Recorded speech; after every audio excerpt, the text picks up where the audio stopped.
ইসলামী bank news top 10।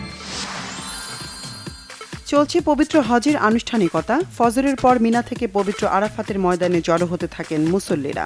এবার বাংলাদেশি হাজি ৭৮,০০০-এর বেশি। ঈদ উদযাপনে মানুষের ঢাকা ছাড়ার হিড়িক, বেশি ভিড় কমলাপুর ও সদরঘাটে, বাসে কম। সরকারি ছুটির দ্বিতীয় দিনে বেশিরভাগ গার্মেন্টস ছুটি হওয়ায় শ্রমজীবী মানুষের ঢল নেমেছে মহাসড়কে। রাজধানীর পশুর হাটগুলোতে গরু, মহিষ, ছাগলের ব্যাপক আমদানি, বেচাকেনাও জমেছে বেশ। কোরবানির পশুর বর্জ্য দ্রুত ও পরিবেশসম্মতভাবে অপসারণে টানা ৩ দিনের বিশেষ প্রস্তুতি ঢাকার ২ সিটি কর্পোরেশনের। চট্টগ্রামের সীতাকুণ্ডে জঙ্গল সলিমপুরে অসাবধানতার কারণে র্যাবের ওপর হামলা হয়েছে বলেছেন র্যাব ডিজি আহসান হাবিব।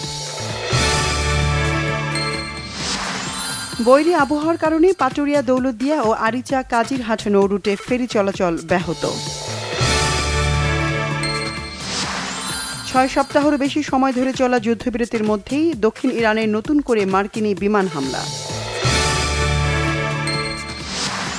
মেসির চোট নিয়ে স্বস্তির খবর, কোনো রকম ঝুঁকিতে নেই আর্জেন্টিনার বিশ্বকাপ অধিনায়ক।